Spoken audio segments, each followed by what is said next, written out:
Quando nós vamos ao teatro, estamos ali, na plateia.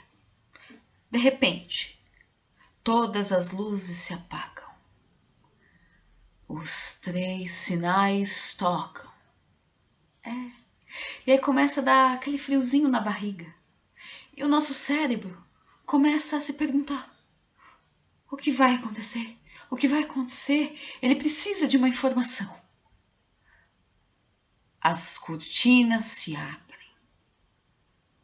Surge uma única luz. Apenas uma luz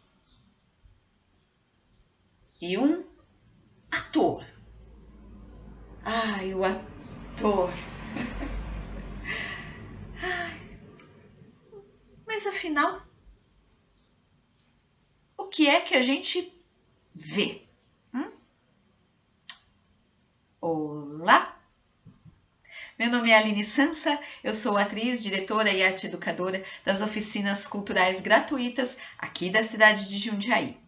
E hoje eu vou passar para vocês a segunda parte da nossa aula sobre o corpo em cena e a expressão corporal como uma ferramenta de comunicação.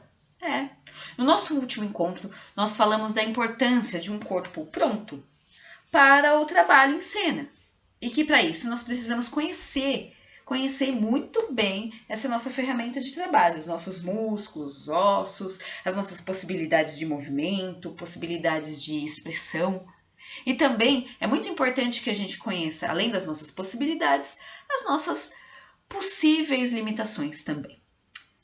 Eu sugeri um exercício para vocês fazerem aí na sua casa. Mas, se você não viu minha aula anterior, tudo bem, não tem problema, você pode fazer esse exercício agora. É o seguinte, vá para algum lugar da sua casa em que você consiga ver a rua. Pode ser a janela ou no quintal. E lá, observe as pessoas. Observe como que as pessoas andam, como elas param, se elas gesticulam muito quando elas falam. No teatro acontece a mesma coisa. Quando um ator entra em cena, nós começamos a ler todos os gestos que ele faz. Tudo e qualquer movimento do ator, para nós, é algum tipo de informação, ou seja, está comunicando alguma coisa para a gente. Logo, quando a gente visualiza o ator, a gente já pensa: nossa, será que ele é o herói? Será que ele é o mocinho? Ou o vilão? E é por isso que nós, atores, treinamos e muito a nossa expressão corporal. E toda essa nossa consciência de corpo. Pois se eu tenho uma parte do meu corpo que está tensionada e eu não dei muita atenção a ela, ela pode ir assim, tensionada, para o palco. E aí o que vai acontecer? Quando a plateia ver esse corpo tensionado, ele vai achar que isso é uma característica do personagem. Então, por isso é que geralmente a gente recomenda, que o ator tenha sua consciência corporal. Então, a gente sempre fala a respeito do corpo neutro. O que seria um corpo neutro? É isso, O corpo com as mãos paralelas, os pés paralelos no chão, todos tocados no chão, e os ombros relaxados e as mãos em volta do corpo, o rosto encarando a plateia. Ou seja, quando o ator entra assim em cena, eu vejo uma pessoa, E aí, conforme o decorrer da peça, esse ator vai mostrando as características desse personagem, o que vai deixando a gente muito curioso, porque a gente quer saber o que vai acontecer a partir disso. Você deve estar se perguntando: poxa, Sansa, mas se as pessoas interpretam todos os nossos movimentos, isso significa que também nós nos comunicamos por meio dos gestos que a gente faz? Exatamente. As pessoas não nos interpretam o tempo todo de uma maneira que a gente fala que é consciente, porque elas querem, mas sim como uma maneira de saber reagir a nós. Ou seja, a uma comunicação que acontece sem o uso de nenhuma palavra. Um bom exemplo é quando a gente encontra aquele nosso amigo na escola, por exemplo, e ele está ali com as costas curvadas, olhando para baixo, evitando o contato visual com a gente. E a gente fica preocupado e pergunta: "Ei, cara, tá tudo bem?" E ele mais do que depressa responde: Tá tudo bem." O corpo está comunicando algo diferente do que a palavra. Aí, a gente tem o que a gente chama de um ruído de comunicação. Algo que te deixa em dúvida. No teatro, a gente usa isso às vezes.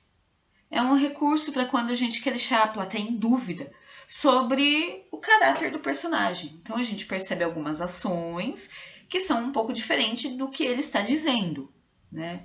Mas, na vida, a gente geralmente quer se comunicar da melhor forma possível e mais clara possível, né? Então, quando a gente percebe algum tipo de diferença entre a linguagem gestual e a linguagem falada, quem está ouvindo fica em dúvida, ela fica meio sem entender o que está acontecendo. Interessante, não é? Nós permanecemos em isolamento. E é por isso que nesta semana eu vou sugerir novamente um exercício bem simples para vocês fazerem aí na casinha de vocês. Pegue um caderno e lápis, alguma coisinha para escrever, e liga a TV. Isso, liga a sua televisão, mas tira todo o volume da TV. E aí você vai fazer o seguinte: vai observar o que está acontecendo e tentar descobrir o que é. Aqui vai uma ressalva. Não é necessário que você faça leitura labial. Não. Você vai prestar atenção em gestos, a expressão facial das pessoas que estão conversando, as situações ali, os movimentos. A ideia é que você verifique e tente pensar o que está acontecendo ali. Olha, nossa, aquela pessoa acho que não gostou muito do que ela fez, ela tá chorando, ela olhou de uma maneira estranha, com medo, ou então ela está rindo muito, ela achou algo que a pessoa disse engraçado. Tente observar quais gestos denunciam as intenções, quais os gestos são mais expressivos, mais comunicativos. Depois de uma observação aí de 3, 4 minutos, eu vou pedir para você subir o volume da TV novamente. E aí você vai verificar se aquelas informações que você meio que pescou ali por meio da sua observação fazem sentido, ser aquilo mesmo que estava acontecendo. No dia 16 de abril é comemorado o Dia da Voz. Então, nós vamos aproveitar e vamos falar sobre a voz. O que é mais importante? O que se diz ou como se diz? Lembramos que aqui em Jundiaí, a Prefeitura oferece oficinas de teatro para todas as idades. E que logo, muito em breve, teremos novidades. Então, olha, fica de olho nas redes sociais da cultura e no nosso site oficial. Por enquanto, nós continuamos por aqui, em casa.